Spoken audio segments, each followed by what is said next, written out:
Hey everybody, I hope you're doing well today. This is Ray Bagnuolo, and I've been spending a lot of time in church lately. Holy Week in the Christian tradition, we have a lot going on. And today is Good Friday, which perhaps you know what it means. If you don't, it's easy to find out.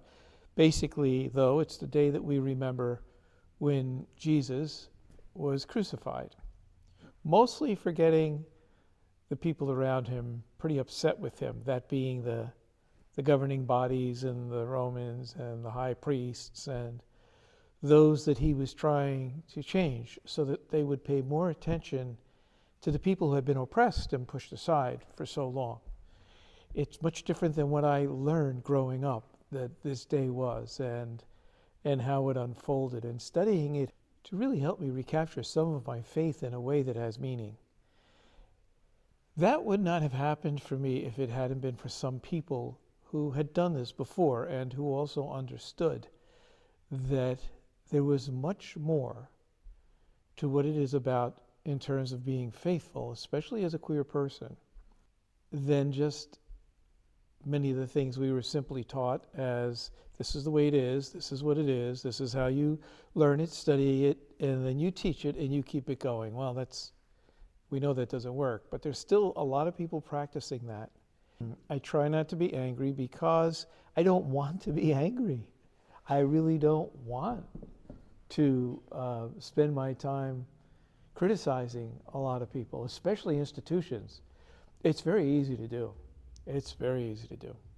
And at the same time, it's really important that we do have some discourse that talks about the things that institutions and the people that run them and the people that follow them in continuing that teaching that just goes on and on and on and is quite wrong and wrong-headed, I'm afraid, and also quite dangerous. That has to be done. And honestly, I'm in a quandary about that quite a bit.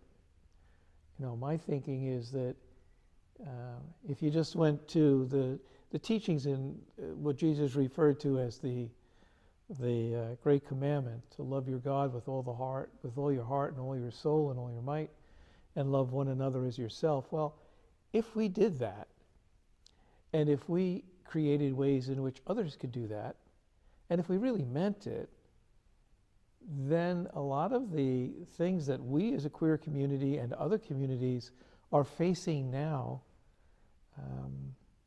we probably wouldn't be dealing with. Instead, we would be dealing with the wonderful way in which we can contribute to places that welcome us. We already know that.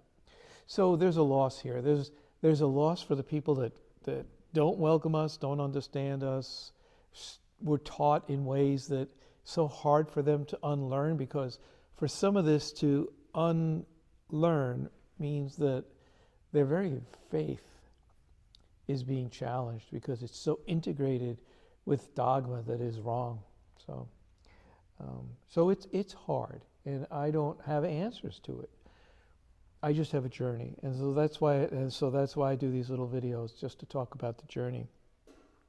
I was brought up Roman Catholic, as I mentioned, and I left that tradition because of the way they treated queer people and other things too, but primarily queer people, and it's not going to change. There may be some places that are more welcoming within the Roman Catholic faith, but from the deep core of its institution, it's not going to change. At least I don't think so. And then I found the Presbyterians, the Protestant denomination. And what I like about the Presbyterians and denominations such as ours that are Protestant and have a constitution that can change, it means things can change. People's lives can get better. The way we treat one another can get better. But boy, is it an enormous amount of work. And along the way, there are still people who are comfortable with the way it's going. And, let's not rush anything. Let's not turn things upside down like Jesus did the table.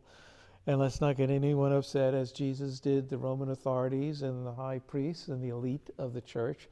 Let's not shake things up as he did, because maybe we're just all, at least those folks,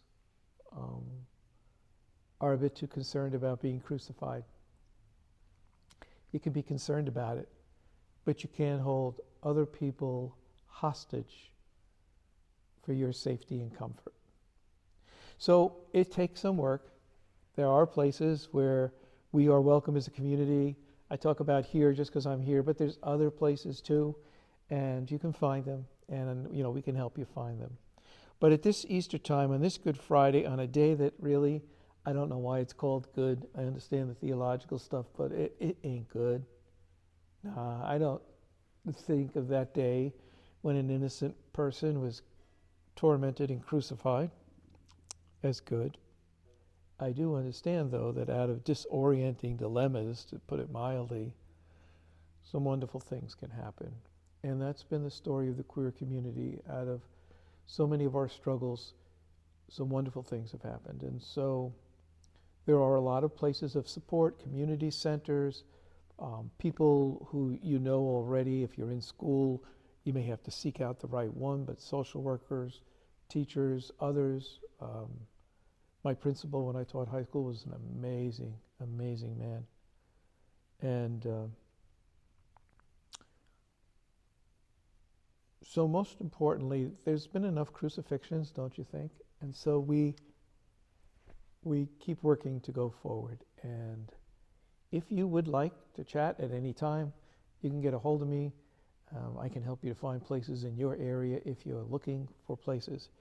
And as we go from today now into the next couple of days, and we celebrate the change from this horrible, terrible, Alexander awful day to the joy and celebration of a resurrection, not just in a theological sense, but a resurrection in what we're called to do in this world, where there are still many people out there, and some states, which I won't mention, that,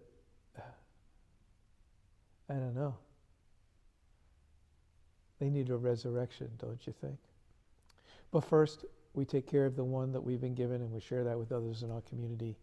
And so on this day, hang in there. You're loved. And I can say that because I know I'm loved. And that gives me the ability to say to you that I love you. I don't know who you are necessarily.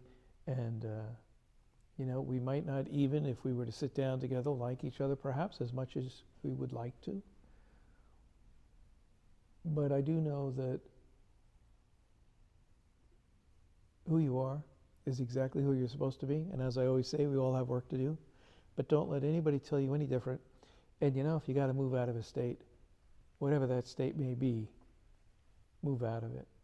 And there's folks that will help you. So there we go, from inside another church. I wish you the very best always, and look forward to these Fridays. And to talking with you again soon. I'll see you soon, all right? Be well.